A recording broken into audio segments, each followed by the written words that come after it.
Hi, this is Dan Adams. And I'm Brian Gongle. And we are the WHO Radio Wise Guys, and this is our post-game show video wrap-up. One of these days, Dan will learn to come up with a title for these that doesn't... Why am I the one that has to do that? Because I do everything else. Oh, God, here we go again. 20% of all antibiotics in this country, according to a new survey, are being diagnosed or being prescribed for the common cold. The funny part about this, it doesn't do any good. I'm surprised it's only 20%, honestly. 20% of all antibiotics in this country. This is what we have as a problem, is that people are misunderstanding what it is that antibiotics do. It's just like misunderstanding what a lot of things do on your computer. And when you have the wrong solution in mind, you're not really going to fix the problem.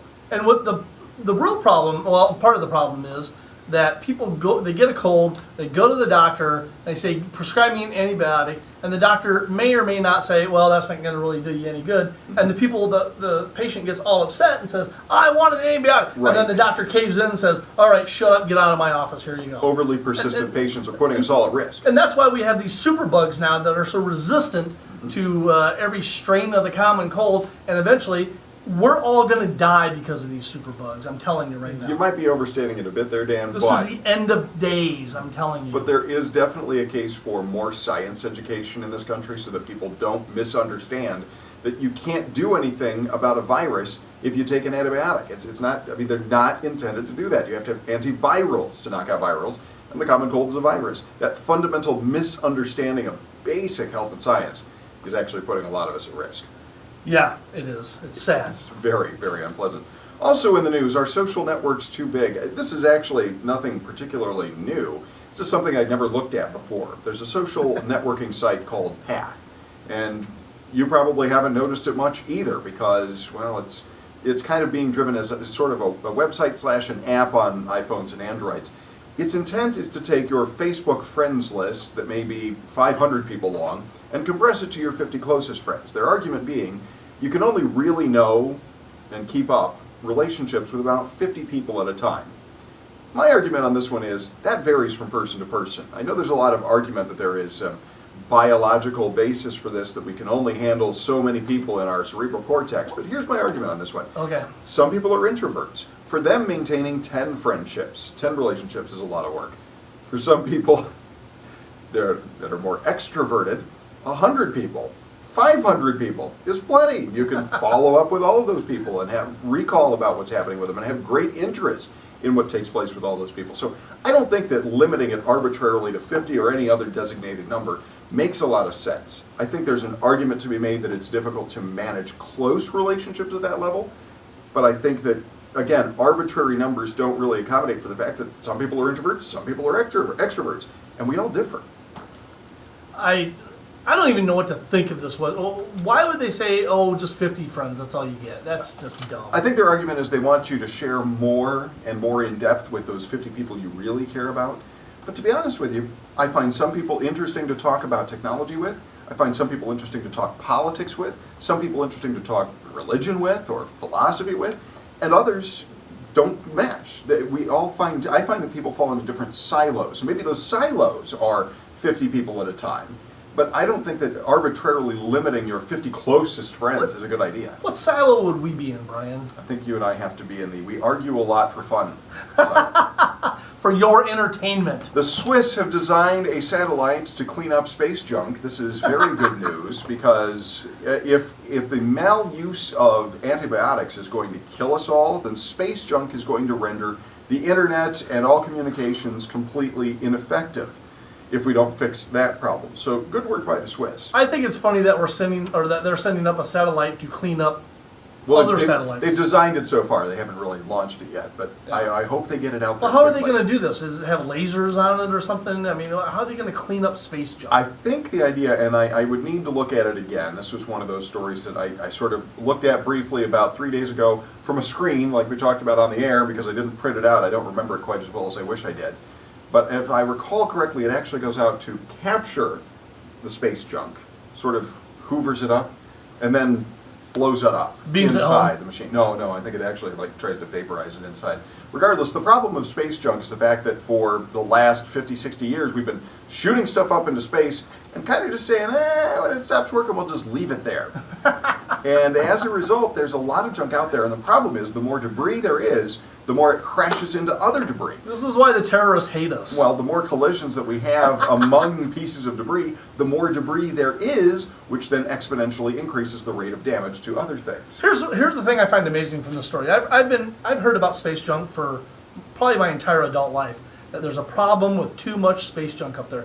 But nevertheless, anytime you see a video from the shuttle or the space station or anything, do you see space junk floating around? No. Well, that's because where it's is the very big. space junk? Well, it's very big. I know it's big, but the problem is that all of the satellites are actually, satellites tend to be in particular bands. There are geosynchronous satellites, there are ones that are further up, further down, yeah. But they all travel in particular bands, and as a result, all of the junk gets concentrated in those bands. The space shuttle doesn't travel in those bands, but the satellites do. And because it's busy, it's like packing all this traffic onto a freeway, and then once there's one accident, if you don't clean up the accident, there are going to be further accidents. If you just think about that interstate highway metaphor, you can see exactly why space junk is a huge and potentially catastrophic problem. I have no doubt in my mind that the Obama administration is going to come out with some kind of regulation to control this, and it'll all be fine. Okay. So speaking of Washington, the FCC has decided to sort of put on hold a plan by a company called Lightspeed, I believe it was, that Light Squared, that wanted to provide broadband internet access to rural areas. Now, providing broadband rural access to rural areas is a great thing. That's what we'd like to see more. It's also the biggest challenge it's a huge in that challenge. arena, in broadband internet access. Yeah. But as a very rural state, if we want any kind of serious economic development to take place in many areas, we have to make sure that they have the same access to broadband internet that people have in the cities. Yeah. Now, the problem here is that sometimes the solution can be worse, the cure can be worse than the disease. In this case, the concern is that the broadband internet pattern that they would use and the frequencies that they would use would interfere with the GPS navigation on tractors. More than ever before, and at an increasing rate you wouldn't believe if you're a city kid like us, is tractors are being driven by GPS because the level of precision you can get by driving those things with the GPS signals and by monitoring what's been planted, what's been fertilized, what the yields have been, all that kind of information can dramatically increase yields. So farmers have a huge incentive to get this stuff. Even though it's expensive, there's a huge incentive to do it. It pays for itself very, very rapidly. So the problem here is... There's a huge company in Ames that's all they do is make systems Oh like yeah. this. The problem here is, of course, then, that if you bring in the broadband internet access, which is a good thing, but you do it the wrong way and you damage the GPS, then you're going to ruin the economic base that's already there that you're trying to build upon. Yeah, this has been an issue for some time. Every time some company tries to come out with, some great internet access going over the airwaves, there's always some issue like this. I can remember when Bill Gates wanted to put satellites in orbit, around the Earth to give everybody broadband, high-speed access years ago, and there was some issue with that interfering with something else. There's always an issue with interference, and I think people need to do their research a little bit more before they jump into this arena. And there are just unintended consequences. No matter what you do, there are always going to be unintended consequences. This appears to be just one of those. Speaking, though, of intended consequences, the Chinese government is trying to clamp down, on foreign television shows. They're putting in some mandates about the amount of Chinese-made content that must appear on Chinese television.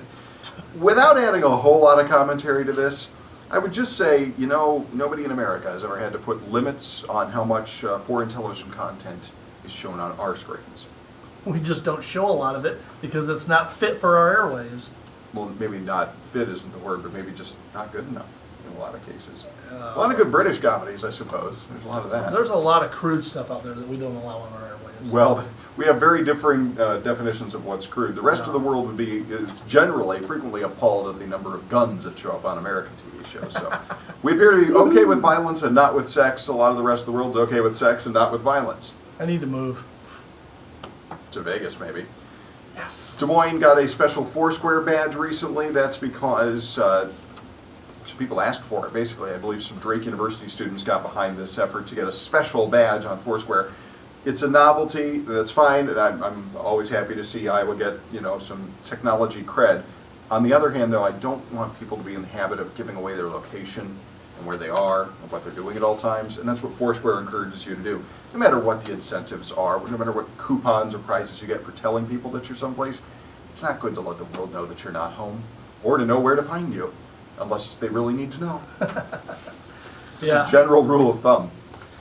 All right, we're going to wrap up Brian's segment here, and This was my segment? I didn't know. This is, well, you went long enough, but we're going to wrap up Brian's segment here, and I will do mine next, and we'll make those 2 separate videos, so for time's sake.